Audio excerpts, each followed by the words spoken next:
The turmoil in West Lacosia came to an end with the capture of General Lewis. Officials closely associated with him were thoroughly investigated, with those deemed guilty either arrested or executed. After a rigorous purge, over 300 officials were removed from their positions.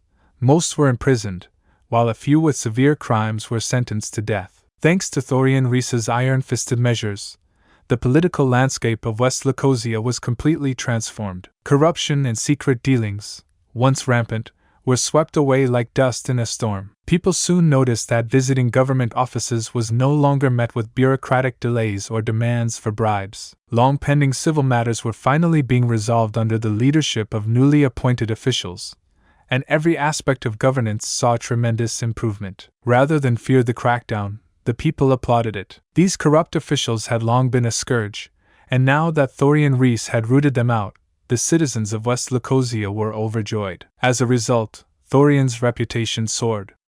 No one had expected that the once notorious playboy would grow into a man capable of handling such responsibilities. After staying in West Lacosia for 3 days, Dustin returned directly to Stonia. Thorian had hoped to join his elder brother on his journey, but Dustin refused outright. With Rufus Rhys seriously ill and Princess Ilara personally attending to him, the Rhys family had only Thorian left in charge. If Thorian left West Lacosia, there was no telling what chaos might unfold. Thus, Dustin firmly rejected Thorian's attempt to shirk his duties and left on his own. Thorian was destined to be the ruler of West Lacosia, and he had to shoulder the responsibilities that came with it. As for Dustin, he preferred the freedom of the open world. Of course, if Thorian ever found himself in trouble, Dustin would not stand idly by. Before leaving, Dustin casually asked Thorian about his stance on the political struggle in the Forbidden City, specifically, which prince the Rhys family would support for the throne.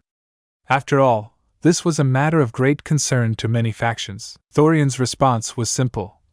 Whoever you support, the Rhys family supports. This put Dustin in a difficult position. Having full authority over West Lacosia's political stance was a heavy burden. He had never wanted to be involved in court struggles, but with Natasha, the Rhys family, and the future of Dragon Marsh at stake, he had no choice. The future of Dragon Marsh rested in the hands of the next emperor. If the right choice was made, the nation would prosper, and the Rhys family would remain secure, perhaps even rising further alongside Natasha and the Dukin family. But if the wrong choice was made, or they backed the wrong side, disaster could follow. Dustin had to think carefully about his next move. Upon arriving in Stonia, his first stop was the Dukin residence, where he delivered Xavier Chen's ashes to Duke Duncan. Tears streamed down the old Duke's face, and the entire Dukin family was overcome with grief. In the days since Xavier Chen's disappearance, they had clung to hope, believing he might have been kidnapped rather than killed. But when faced with his ashes, all hope was lost. No one had expected that Xavier's mission to West Lacosia would cost him his life. This is all my fault. I never should have let him leave Stonia. Overwhelmed with guilt, Duke Duncan clutched his son's ashes and wept until he collapsed. Panic spread through the Dukin family. Dustin checked Duke Duncan's condition. There was no serious illness, only grief and emotional distress. With the Duke incapacitated, Chin Kane took charge of arranging Xavier Chen's funeral. As tradition dictated, the coffin remained in the mourning hall for 3 days, allowing visitors to pay their respects.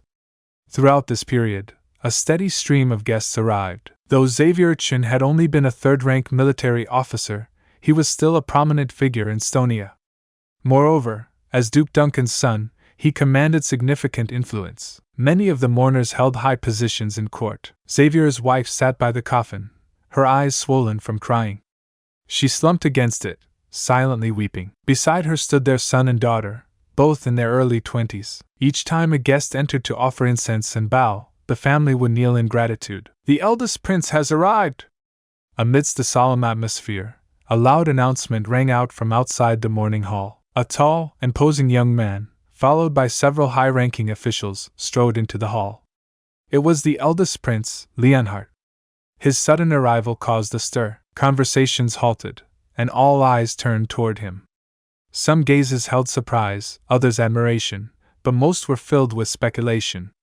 After all, as the heir to the throne, the eldest prince rarely attended such occasions. His presence at Xavier Chen's funeral was unexpected. just can't accept it. This can't be the end, yet you promised to never leave. And now you're gone, can't believe. I can feel the world slipping away as you slowly fade from my everyday. You promised forever a love without end, but now I'm left broken, struggling to mend.